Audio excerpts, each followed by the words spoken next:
Salut à toi. Aujourd'hui, on continue la mini-série sur l'électricité en van aménagé et cette fois-ci, je vais t'aider à dimensionner ton réseau électrique. Alors, qu'est-ce que c'est que ce mot barbare? Dimensionner ton circuit électrique, ça veut juste dire prendre les bonnes sections de câbles pour ne pas risquer de mettre le feu à ton van. Rien que ça. Tu l'as compris, faut vraiment pas te louper sur cette étape. Là aussi, tu vas devoir t'armer d'un tableur comme la dernière fois, mais aussi d'un plan de ton futur aménagement. Oui, parce que le dimensionnement électrique dépend de deux choses. 1. La puissance que va devoir supporter le câble électrique et 2. La longueur du câble électrique. Donc si jamais tu n'as pas encore ton plan 2D ou 3D, n'hésite pas à aller jeter un œil à cette vidéo en haut à droite de ton écran. Et comme d'habitude, je t'ai préparé un tableur déjà tout prêt qui va tout calculer à ta place. C'est cadeau. Et il va même constituer tout seul ton panier d'achat pour les câbles. Même plus besoin de réfléchir. Tu vas ainsi gagner du temps pour te concentrer sur ton aménagement. Encore une fois, je te laisse cliquer pour dérouler la description et ainsi obtenir le document. Et c'est reparti pour un atelier pratique où on va bosser ensemble. Allez, je te retrouve sur l'ordinateur. Première étape, tu vas reprendre ton ancien tableau, celui que je t'avais passé dans la précédente vidéo, et tu vas reprendre ta liste d'équipements électriques et tu vas les catégoriser suivant ce que j'ai mis moi. Donc là, tu as tous les éclairages dans la partie jaune. Ensuite, tu as toutes les prises 12 volts, donc les prises essentiellement USB et allume-cigare dans la partie orange. Et enfin, les équipements électriques dans la partie verte, donc ça va être tes plaques si elles sont électriques, ou si elles ont un allumage piézoélectrique, le Tanco 3, le lanterneau s'il a un ventilateur, bref, tous les équipements que tu vas brancher. Et ensuite, tu as dans la partie violette tout ce qui est dans ton coffre électrique. Donc là, c'est les gros équipements comme ton convertisseur 12230, comme l'Orion, comme le MPPT, tous les gros équipements, on va dire, qui vont te permettre de recharger tes batteries et aussi les batteries. Tout ça, c'est dans la partie violette. Et ensuite, la dernière partie, la partie bleue, c'est tout ce qui est prise 230 volts. Voilà, là j'ai vraiment tenu à séparer parce que je ne vais pas calculer de la même façon. Je vais t'expliquer après. Donc là, moi je vais remettre ce que j'avais, hop, pour Django. Hop. Toi, je te laisse bien sûr tout réécrire un à un tes équipements. La deuxième partie du tableau, ça va être l'emplacement de chacun des équipements. Ça, c'est juste pour toi. Moi, hop, pareil, hein. J'essaye de remplir en même temps que toi, mais ça j'ai déjà fait, donc je te montre du coup juste le résultat final. Voilà, donc là tu as toute ta liste d'équipements et le remplacement dans ton fourgon. Alors t'es pas obligé de tout remplir, hein. Tu vois que moi là j'ai rempli que la moitié pour les éclairages. J'ai juste mis plus de lignes si jamais tu as plus d'éclairage que ce que j'ai dans mon fourgon. Ensuite tu vas réindiquer la puissance de chaque appareil. Donc pareil, tu peux reprendre le premier tableau que je t'ai présenté dans l'autre vidéo. Petite subtilité, si tu veux mettre des éclairages ensemble avec un seul câble et plusieurs spots par exemple, là tu vois j'ai mis spot LED 1 parce que j'en mets un seul avec un interrupteur et il va être sur un porte fusible. Et j'ai aussi 3 spots qui vont être branchés sur un même câble qui ira à mon panneau de fusible. Donc dans ces cas-là, je mets qu'une seule ligne, c'est un seul câble et comme je veux calculer la section de ce câble, je mets les 3 spots dessus. Donc là, la petite subtilité, c'est que par exemple pour la puissance, je vais sommer les puissances. Donc là, comme c'est des spots de 4 watts, là je vais faire 3 x 4 égale 3 x 4.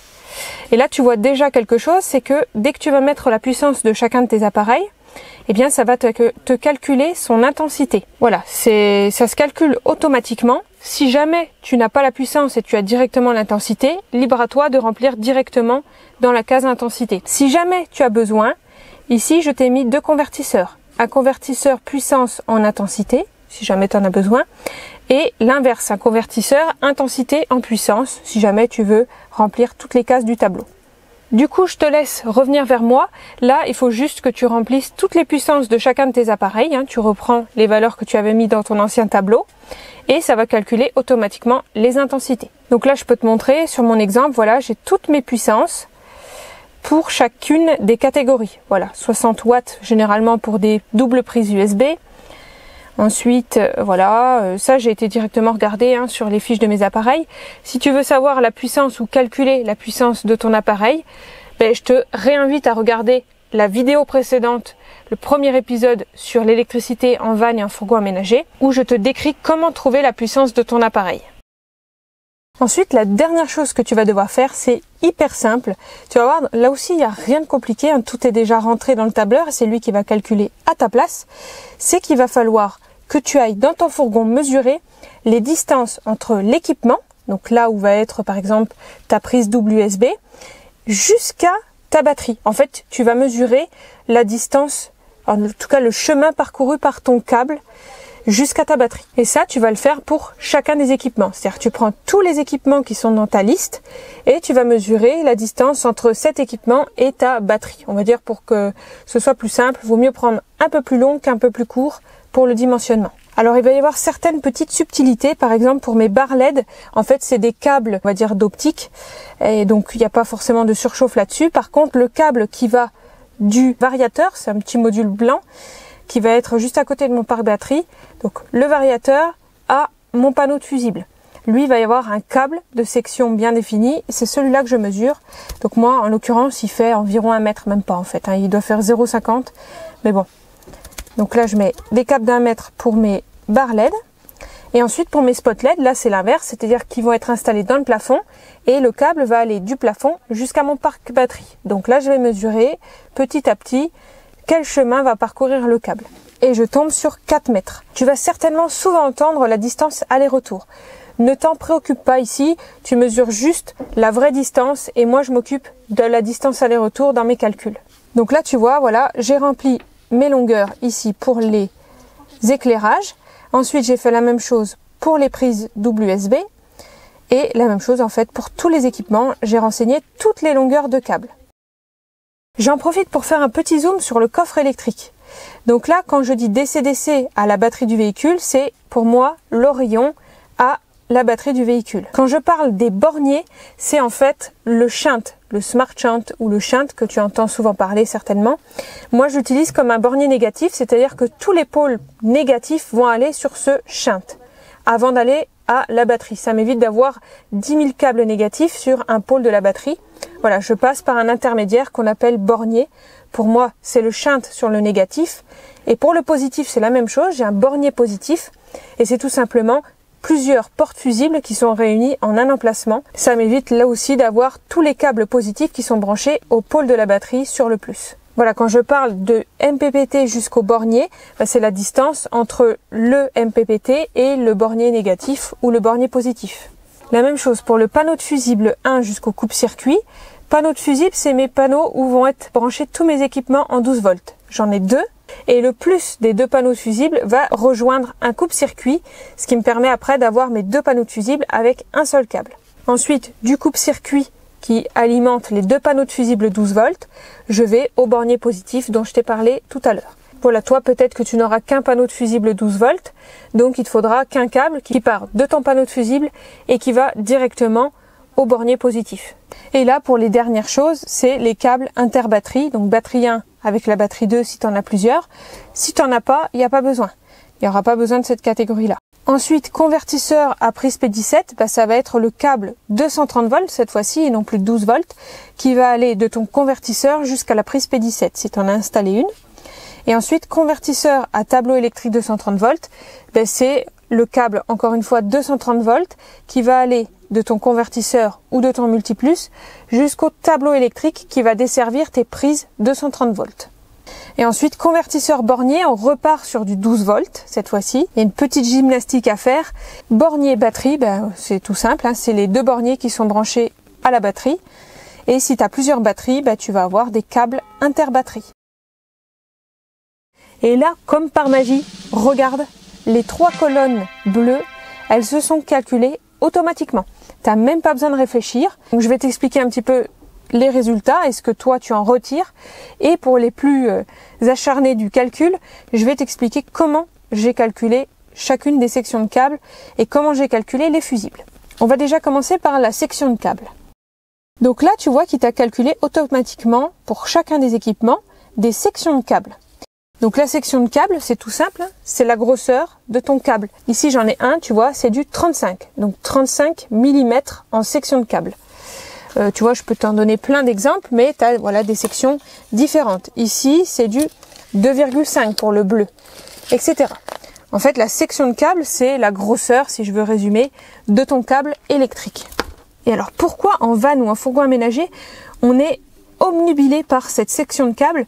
Tout simplement parce que si je prends un câble comme ça, si j'ai par exemple une double prise USB, je vais avoir du 60 watts en équipement, du 35 mm que je tiens dans les mains, ça va passer. Il n'y a pas de souci, il va pas s'échauffer. C'est-à-dire que le câble va supporter ce courant qui va passer en 12 volts et cette puissance de courant, on va dire. Par contre là, si je prends juste pour un petit dock USB, si je prends du 35 mm, c'est beaucoup trop gros. Tu le verras sur une aussi petite section, ça tu peux mettre de grosses puissances qui traversent ce câble. Par contre, si tu diminues à un câble beaucoup plus petit, si tu diminues trop cette section de câble, il va pas pouvoir supporter autant de puissance qu'il le traverse. C'est pour ça que la notion de section de câble, elle est ultra importante. Il faut designer cette section de câble en fonction du courant qui va devoir passer dans le câble. Donc ton équipement, il a besoin d'une puissance X. Il va falloir que le câble puisse transporter ce courant d'une puissance X jusqu'à l'équipement. Si la section, elle est trop petite par rapport à ce qu'il va devoir supporter, eh bien tu risques d'échauffer ton câble, il va vraiment chauffer, et à terme, si vraiment c'est beaucoup trop pour lui, ça va créer un risque d'incendie énorme pour ton fourgon. Et si tu surdimensionnes le câble par rapport au courant qui doit passer, bah tu vas alourdir tout simplement pour rien le poids dans ton fourgon. Et pourtant le poids, c'est un critère super important quand tu aménages un fourgon. Donc si tu veux pas perdre trop de poids dans ton aménagement et qu'en plus tu ne veux pas mettre le feu à ton fourgon, eh bien la section de câble, elle est ultra importante quand tu vas devoir la calculer. Bon alors je te disais que ça dépendait de l'intensité qui va passer dedans, mais ça dépend aussi d'une deuxième variable qui est la longueur de ton câble. Plus le câble est long, moins il va pouvoir supporter d'intensité. En tout cas, il va falloir augmenter la section si tu augmentes la longueur du câble. Donc là tu le vois, les luminaires, on est à 1,5 en section de câble, millimètres carrés. Et les prises USB, tu en as à 4 et 2,5 mm² dans mon cas, en fonction de la distance qui sépare mon équipement et le parc batterie. Plus la distance va être longue, plus il va falloir augmenter la section de câble pour qu'il puisse supporter une intensité assez importante. Voilà, je te laisse regarder un petit peu mes résultats, les comparer aux tiens si tu as besoin. Et là où tu vas retrouver les plus grosses sections, bah, ça va être dans le coffre électrique, parce que même si les distances elles sont courtes, plus tu vas te rapprocher des batteries, plus l'intensité qui va devoir traverser les câbles va être grosse, va être importante. Par exemple, tu vois, moi, alors là c'est parce que j'ai exclusivement une grande distance, j'ai 7 mètres qui séparent mon parc batterie de la batterie du véhicule, et entre les deux, il y a l'Orion qui va charger mes batteries auxiliaires situées sous le lit avec l'alternateur du véhicule. 7 mètres pour transporter 30 ampères. 30 ampères, c'est déjà un courant assez fort. Donc là, sur 7 mètres 30 ampères, il me faut du 25 mm². Donc c'est le max que peut supporter l'Orion. Et là, tu vois, c'est vraiment des grosses sections. Et les plus grosses sections vont se trouver entre les borniers et les batteries. Donc là, il va y avoir possiblement 260 ampères. Alors là, j'ai vraiment surestimé. C'est comme si j'utilisais tous mes équipements électriques 12 volts en même temps, que les panneaux chargent à 100% de leur capacité mes batteries et qu'en même temps, je roule. Ce qui n'arrivera jamais. Mais voilà, j'ai 260 ampères qui doit traverser un câble de 1 mètre entre les borniers et ma batterie. Et donc, il me faut du 35 mm². Et la même chose entre les connexions batterie à batterie. J'ai mis du 35 mm², comme ça je suis sûre qu'il n'y a pas de risque d'échauffement et donc d'incendie. La seule différence que j'ai fait ici pour ce tableau, c'est que dans un fourgon, pour tout ce qui est prise, on va dire 230 volts, j'ai un petit peu surdimensionné, mais au moins tu es sûr que tu peux tout brancher sur tes prises 230 volts, c'est que les câbles en 230 volts cette fois-ci, et non plus en 12 volts, je mets du 2,5 mm². Comme ça au moins je suis sûre que tout passe. Donc tous les câbles et tous les câblages que je t'ai indiqués dans le tableau en 230 volts, ça va être du 2,5 mm² quoi qu'il se passe.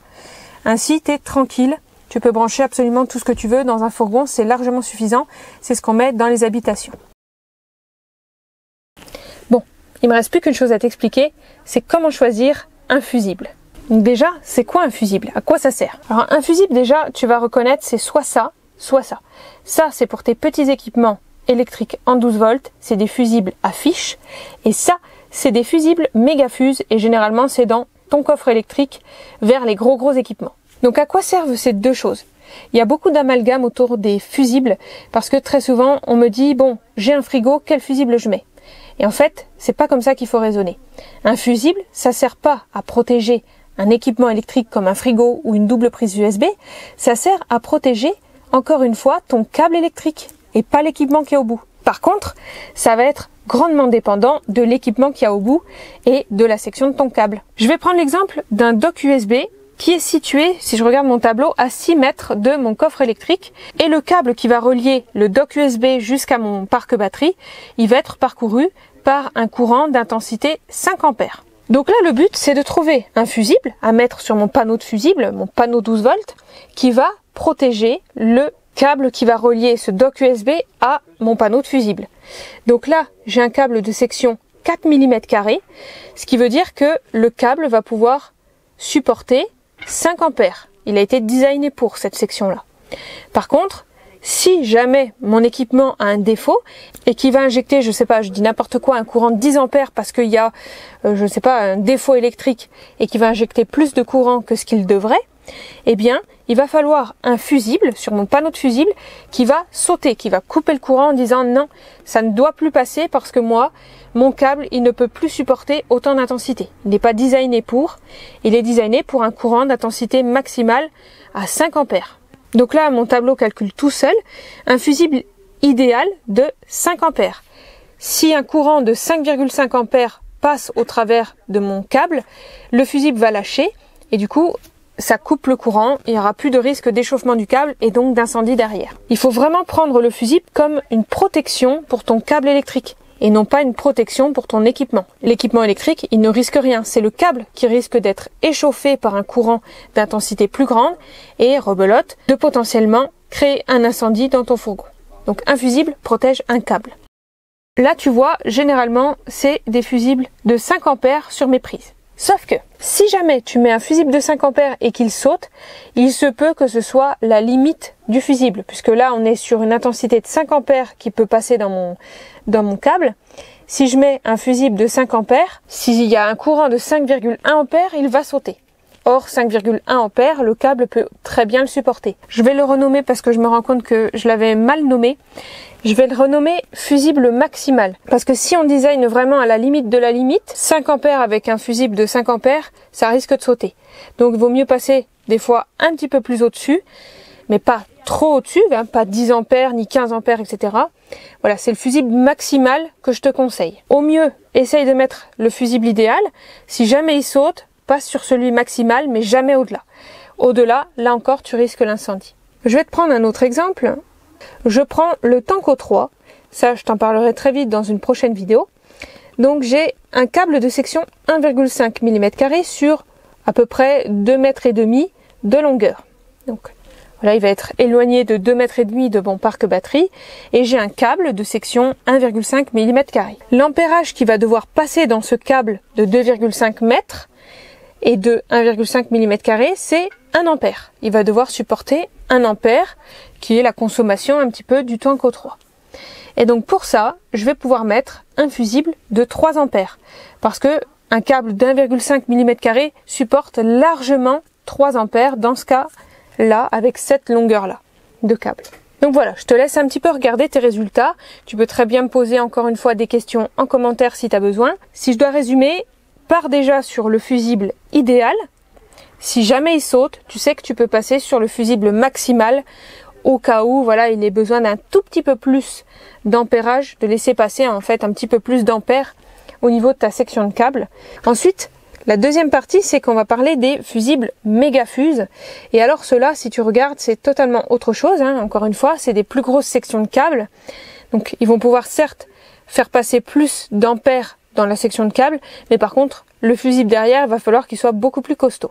Donc si je prends par exemple le câble qui va aller du MPPT, donc celui pour les panneaux solaires, jusqu'au bornier, j'ai un câble de 16 mm sur 2 mètres de distance. Donc 4 mètres aller-retour, hein, si jamais il y en a qui préfèrent parler en aller-retour. Et il va devoir laisser passer 50 ampères au maximum. Et ben pour ça, typiquement, le fusible idéal, c'est du 60 ampères. Puisque mon câble de 16 mm, là encore, il peut largement faire passer 60 ampères au niveau de cette section, tout simplement. Donc là, c'est un fusible de 60 ampères qui laissera passer les 50 ampères maximum que peut délivrer le MPPT jusqu'au bornier. Voilà, donc là, j'ai reporté absolument tous les fusibles Mégafuse qui vont constituer mon circuit. Voilà, je te laisse regarder du coup ce que toi tu as dans ton tableau. Si jamais tu as des questions, pareil, ça se passe en commentaire, tu me les poses et je te réponds ou d'autres personnes de la communauté te répondent. Pour le circuit de 130 volts, je n'ai volontairement pas mis de fusible parce qu'on ne va pas parler de fusible, on va parler de disjoncteur pour te protéger toi en cas de court-circuit, etc. Et ça, j'y reviendrai dans une vidéo spécifique aux 230 volts. Bon, maintenant, il va falloir regarder ce que tu vas devoir acheter. Et là aussi, tu n'as rien besoin de calculer. Regarde, si tu descends tout en bas de ton tableur, il y a un petit tableau qui s'est, pareil, complété au fur et à mesure que tu écrivais des choses, qui s'est complété tout seul et qui te donne le panier des câbles électriques que tu vas devoir acheter. Et ouais, ça c'est la classe, hein. Il n'y a même plus besoin de réfléchir. Donc là, si je prends dans mon cas, tu as des câbles électriques qui vont du 1,5 mm² jusqu'à 95 mm². Donc voilà, ça va être mon panier d'achat pour le 12 volts. Donc je t'ai séparé volontairement les câbles bleus des câbles rouges parce que tu vas avoir des câbles positifs en rouge et négatifs en bleu.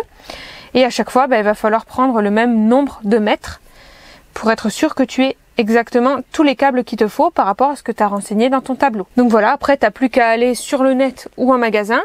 Je t'expliquerai tout de suite après ce qu'il va falloir que tu choisisses comme type de câble. Mais ici, tu as toutes les sections de câbles et les longueurs que tu vas devoir acheter. Pareil, là, c'est ton panier d'achat pour les câbles en 230 volts. Donc là, c'est qu'une seule section, comme je te l'ai dit, 2,5 mm². Et moi, voilà, il m'en faut 9 mètres. Généralement, ils sont conditionnés en rouleau de 10 mètres ou 15 mètres, donc c'est parfait. Dernière chose où va pas falloir te louper, c'est sur le type de câble qu'il va falloir choisir. En électricité, tu en as deux principaux. Les câbles rigides et les câbles souples. Là, ce qu'il va falloir utiliser en fourgon, c'est du souple, absolument du souple. C'est-à-dire que là, tu vois, je peux le plier dans tous les sens, il n'y a pas de souci. Parce que si tu utilises du rigide, tu risques à ce que les connexions se cassent. Un câble rigide n'est pas prévu pour être installé en fourgon.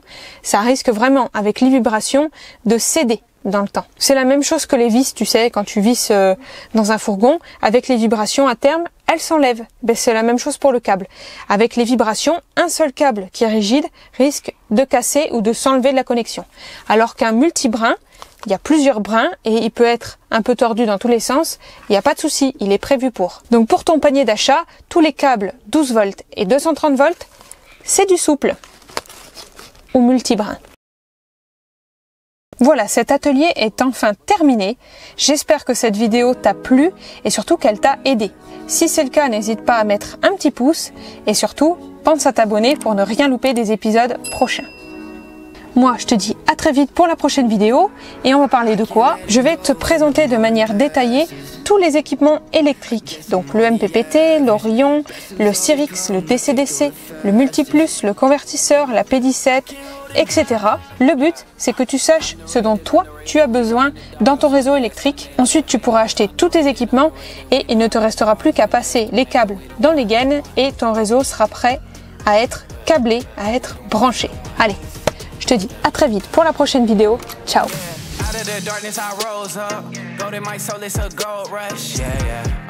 Honor and freedom, I toast up. Kicking game on the snare drum. Hard on the beat, let it bleed out like sacrifices.